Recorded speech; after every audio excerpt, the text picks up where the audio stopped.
Kakaunti na lamang ang pag-asa, katiting na lamang ang paghinga, hindi na kaya ang magunwari, sapagkat ang katotohanan ay nagmamapuli.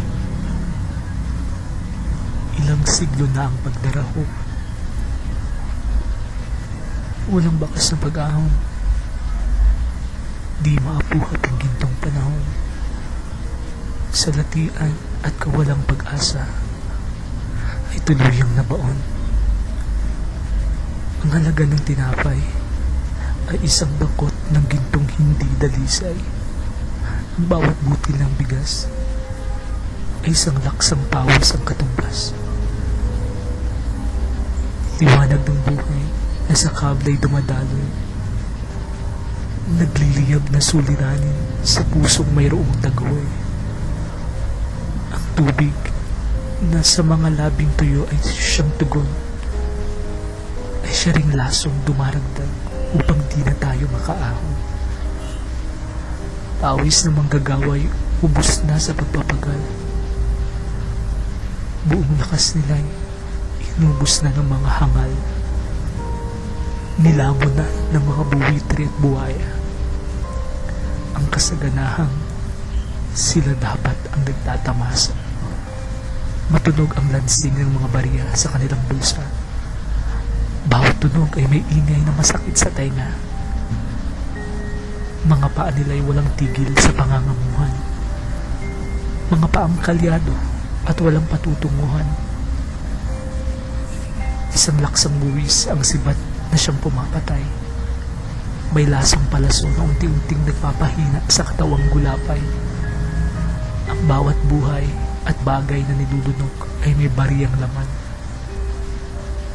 Sakal na ang sambayanan at nabibilaukan. Nagpupumutok na ang kamalig sa bayaring sisidlan.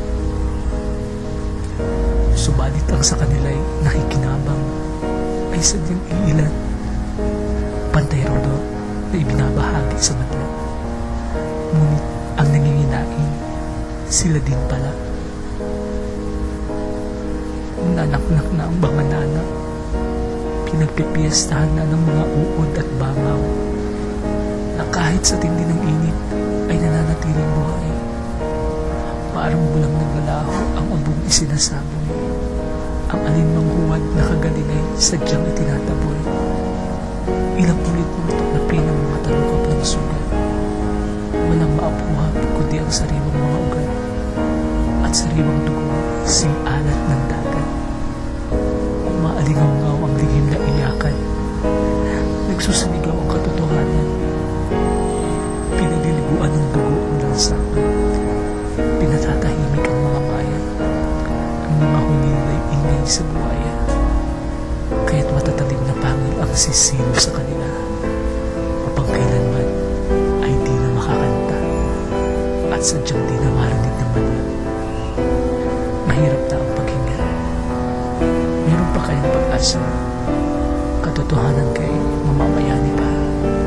Ang pagdaraw kaya'y magwawakas. Pag-ahong kaya'y magaganap. Ang gintong panahon ba'y ngayon na?